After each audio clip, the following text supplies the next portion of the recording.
ન્યાય વર્ત્યા. જ્યારે ગર્ભની અંદર શિવાજીનો ગર્ભ રહેલો હતો ને, નાનો એવું એક ખીર જેવો નિગોળ, અને ત્યારે સમર્થ રામદાસે રામ ને લક્ષ્મણની આખી કથા રામાયણની સંભળાઈ હતી કે ધર્મ આવો કહેવાય.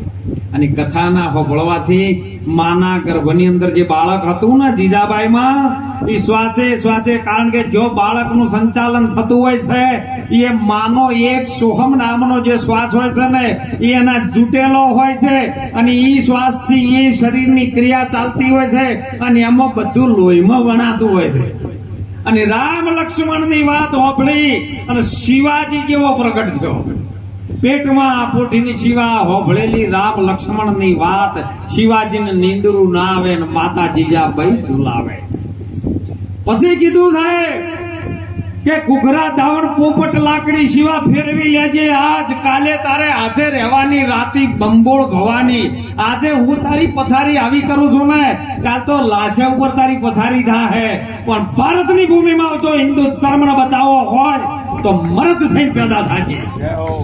વાંચો સાહેબ, અંગ્રેજો ઓહે પડ્યા મોગલો પાછળ. જંગલમાં ભોળાનાથનું મંદિર હતું, ડિલિવરી કરવા વાળું કોઈ નતું સાહેબ ધનરાજભાઈ. અત્યારે તો ડોક્ટરો ઘણા હોય છે, ગાડી નાખ્યું ને બજારમાં પહોંચ્યા નહીં. પણ એ સમય ડિલિવરી કરવા વાળું જીજાબાઈ કોઈ નતું. પાછળ સાહેબ બોધ પડેલી આખી. ભગવાન ભોળિયાનાથના મંદિરમાં જતા રહ્યા છે તો બારણું આખી અંદર જો ને જાતિ ડિલિવરી થઈ છે, અને જે બાળકનું મસ્તક શિવલિંગને ટકરાણું ને એનું નામ જ શિવો પાડ્યું હતું ને એ શિવો પ્રગટ. પછી જીજાબાઈ એને કીધું જો તારે સંતો એનું વર્ણન કર્યું છે કે ધન ભૂખ જીજાબાઈની ચેદી શિવાજી જન્મ્યો હતો, તલવાર કેરી ધાર પર જેને હિન્દુ ધર્મ રાખ્યો હતો.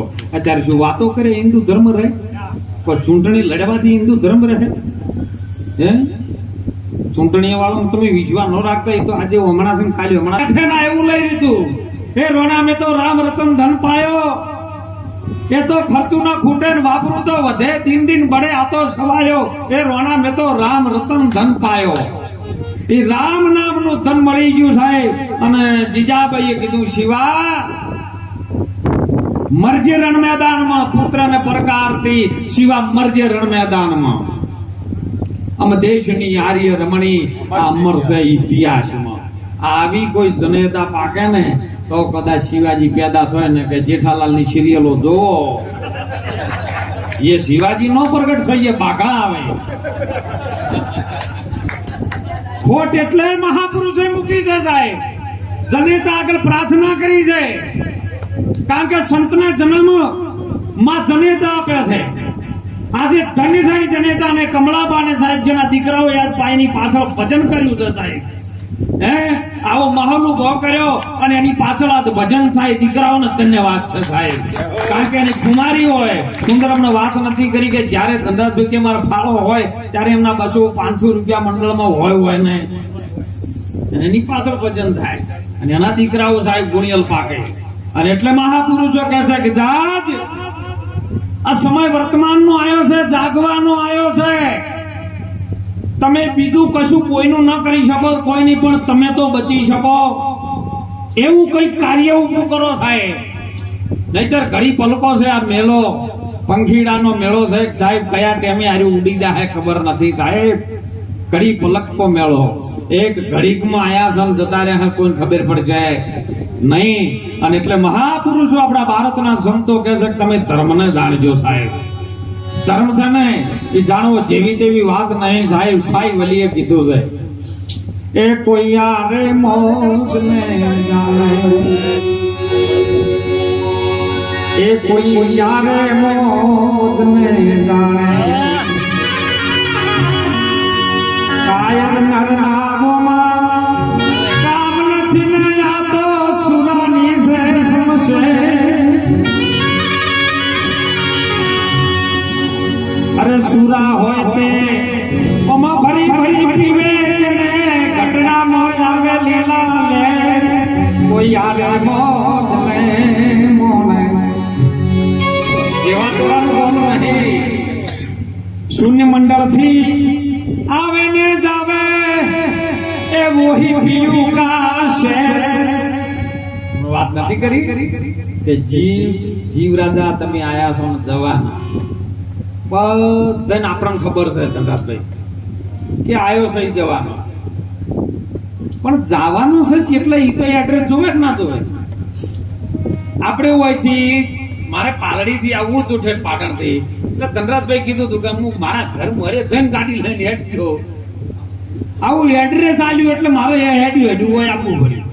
પણ હવે હોય છે જાહે આવ્યો હે આ પોચ ભૂતોનું શરીર છોડીને આપણા બધા વચ્ચેથી જે મોય જવાનો છે ઈ જાહે જો ઈ તો ઘરનું એડ્રેસ તો દઉં છે કે નહીં દોય કે એમને એડ્રેસ વગર ખાલી ભરતા જ ફરશું આપણે. કાયા પડશે ને હંસલો ક્યાં જઈને સમાશે, એ ઘર બતાવી અમને એ જો બે ગુરુજી મારા ચરણમાં લેજો. એ ગુરુ મને ચરણમાં લેજો. ચરણમાં એટલે બધા વળી એમ કે છે કે અંગૂઠે સોલ્લા કરે ને પગ લાલ બમ કરવા, અને અત્યારે એવું બહુ ચાલ્યું પાછું કે ઓય ચરણમાં આવો. ઈ ચરણની વાત નથી, મને ચરણમાં લેજો. ચરણ એટલે વચન થાય, અને વચનમાં મને લ્યો.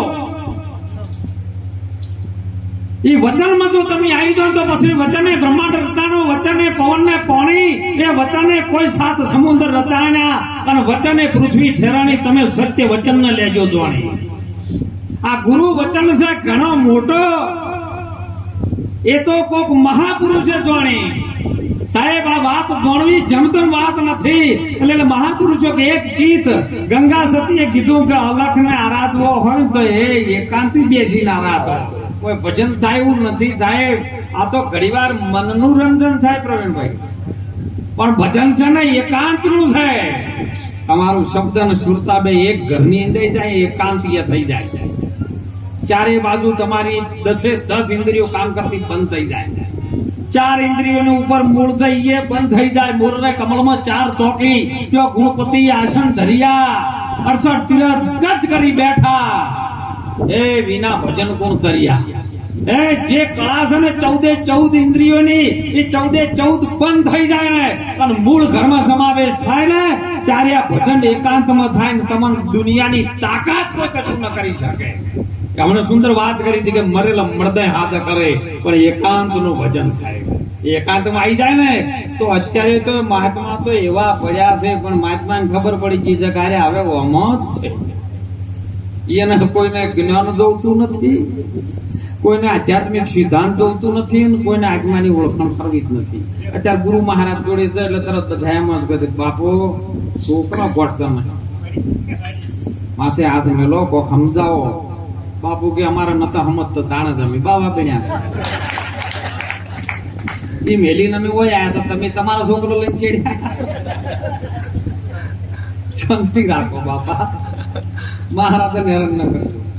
અને એટલે મહાપુરુષો કે કેવલ ને કેવલ ભગવાન શ્રી હરિ નારાયણ કૃષ્ણ જે એવું કહે છે કે અર્જુન સર્વ ધર્મને તું મુક્ત કરી દે, સર્વ ધર્મને તું ત્યાગ કરી દે. કારણ કે તે તારા મનથી મોનેલા બધા ધર્મો છે ને તારા મોનેલા, મનથી મોનેલા કામ આવવાના નથી. તારો આત્માનો ધર્મ શું છે, તારો ધર્મ શું છે, તો તારો ધર્મ એટલે આપણો ધર્મ શું છે સાહેબ. અને એ મહાપુરુષો કે તારે તને ઓળખવાનો. તું કોણ છે, તારી આત્માની તાર ઓળખ કરવાની. અને કેવલ ઓળખ કરાવી શકે કોઈ સદગુરુ, બીજો કોઈ કરાવી શકે એવો નથી. અને સદગુરુએ સાહેબ જો જેને જેને ઓળખાણ કરાવી ને રાત દિવસ જેના ચહેરા ઉપર લાઈટો, એ ભિખારામ મહારાજ નો સાહેબ અહીંયા કણે તપ બોલ્યું ને એના અંદર થી ભજનના જગણાની અંદર બોલી ગયું છે, પ્રગટ કર્યું છે. એટલે સાહેબે કીધું, કબીર સાહેબે સબ ઘટે હે મેરા સાહેબ. ખાલી ન મળે કોઈ બલહારી ઉસ ઘટકી જો સાહેબ પ્રગટ હોય, પ્રગટ કર્યું છે એને. હજારો જણા રામ રામ રામ રામ રેલવે માં ઘણા બેટીઓ વગાડતા ઢેકલો વગાડતા નહીં જતા હોતા, ભજન ગાતા રામ રામ નારાયણ નારાયણ કરતા, પણ એમ નારાયણ મળે ખરો ના. એ તો જેને વચનમાં આવીને સાહેબ આ ભક્તિ કરીને, એટલે સંતોએ કીધું કે ભક્તિ કરી લો પસ પતાળમય, પ્રગટ થઈ જાય આકાશ. ડાબી દૂબી બસ કશું ન રહે કસ્તુરી કેરી. આ મેં કોકને સાખી આવી બોલીને મેં વળી કીધું ભક્તિ કરો પાતાળમાં. એટલે કીધું પાતાળમાં જવા માટે તમે બોરના ભૂંગળામાં થઈને જો તો એ હા મરી જાય. તો પાતાળમાં જવું કેવી રીતનું એમ, અને એ ભક્તિ કેવી રીતની કરવી, બાપુ મને આનું શીખવાડો તો કે બાપુ એ તો તને હવે અમને ખબર નહીં. પાતાળ સંતો કે બતાવ્યું છે જોજો હો, લક્ષ્ય રાખજો, જે લક્ષારી થઈ જાય ને એ પાતાળને ઓળખી શકશે. અહીંથી કમરનો નીચેનો ભાગ છે ને પાતાળ, અહીંથી છે ને પૃથ્વીનો ભાગ છે ગળા સુધીનો, કમરથી ગળા સુધીનો ભાગ છે પૃથ્વીનો છે, અને ગળાથી ઉપરનો ભાગ છે ને એ આકાશનો સત્યલોકનો બ્રહ્માંડમાં. હવે જે પાતાળમાં ભક્તિ કરવાની છે ને, અત્યારે તમે ચોથા યુગનો જે પાઠ કર્યો ને બલિરાજાના ઘેર જો બલિરાજા પાતાળની અંદર ભગવાન વામન સ્વરૂપે આયા હતા. વામન રૂપે મારો નાથ વધાર્યા રાજા બડીને દ્વાર. અને સાહેબ માથા ઉપર જ્યારે એને પગ મૂક્યો 3.5 ડગલા ભૂમિકા માંગી હતી. બલિરાજા પાસે ભગવાન નારાયણ વામન સ્વરૂપ ધારણ કરીને આયા અને 3.5 ડગલા ભૂમિકા માગી અને એ વખત કીધું કે બાપા પૃથ્વીનો માલિક હું છું, તમે લેવી એટલી લઈ લો. એટલે બાજુમાં શુક્રાચાર્ય બેઠા હતા. શુક્રાચાર્ય દૈત્યોના ગુરુ હતા અને બલિરાજાને કીધું કે હે બલિરાજા. શુક્રાચાર્ય એમ કરી બલિરાજાને કહે આ તો સર્વે વસ્તુમાં છે, આ જે આયો છે ને એને હું ઓળખું તો સર્વેમાં છે, તું રહેવા દે. કેમ? જો ગુરુ ને શિષ્યનો સંવાદ કયો ચાલે છે કે આ બધો સર્વે વસ્તુમાં આર્યો છે, નારાયણ છે કે હા, તો મારા ઓકણે નારાયણ તો કદાચ આઈ ભિક્ષા માંગવા આવ્યો હોય ને હું કદાચ જો ભિક્ષા ના આપું તો મારો તરફ લાગે છે. અને તું મને જો કદાચ મારો ગુરુ હોય પણ મને જેની રચના કરી છે ને ઈરો જ મારા પાસે આવ્યો છે ને ઈરો તું મને ન મળવા રોકતો હોય તો મારે તમારા ગુરુની જરૂર નથી. શુક્રાચાર્યનો ત્યાગ કર્યો છે બલિરાજાએ અને ત્યો જઈ અને 3.5 ડગલા ભૂમિકા આપવા માટે વચન આલ્યું, હાથમાં દળ લઈને કે લ્યો બાપા માપી લ્યો. એક ડગલામાં પાતાળ માપી લીધું, બીજા ડગલામાં પૃથ્વી માપી, ત્રીજા ડગલામાં આકાશ માપ્યું, અડધું ડગલું રહી કે બોલ અડધું ડગલું હવે ભૂમિકા હજી તે હાલવાની 3.5 ભૂમિકા કીધી હતી. તો કયો ત્યારે બલિરાજાની પત્ની વિંજાવળી જોડે આવીને ઊભી છે કે મેં મારા ગુરુ મહારાજ જોડે વાપર્યું છે કે આ પૃથ્વીનો ભાગ છે, આ શરીર છે પૃથ્વી રૂપે છે, અડધું ડગલું આ પૃથ્વી ઉપર મૂકો. જો ધર્મને પકડાયો પાછળ. બલિરાજા કોણ ભૂલી ગયા કે હવે અડધું ડગલું આલુ ક્યાંથી એમ. 3 ડગલામાં બધું માપી લીધું, આકાશ પાતાળ ને પૃથ્વી. તો પાછળ એની રાણી આવી છે કીધું કે ગુરુ મહારાજે આપણને જયારે ગોદ આલે ને કારણ હોય કારણ પૃથ્વીનો ભાગ વધાઈ ગઈ છે, બધું હોય છે, તો અડધું ડગલું તમે હોય માપો. પણ એના પતિને ફોન કરી દીધી અને આરી વાત છે ને ફોનમાં સમજાવવાની છે કે જુઓ ભગવાન નારાયણ છે નક્કી છે, ત્રણે લોકનો નાથ છે નક્કી છે, પણ જેવો માથા ઉપર ઈરો ચરણ મૂકે એની ઘડીએ ચરણ તમારે મૂકવાનો નથી. જેવો માથે હાથ મેલ્યો ને બલિરાજાએ પકડી લીધા સાહેબ અને પાતાળમાં લઈ ગયા. પાતાળમાં લઈ જાય છે માગ્યું છે કે હવે માગો. કમળની કોકડી જેવા જેના બહુ ચરણ હતા ને એ બલિરાજા સાહેબ ચાટવા માંડ્યા છે.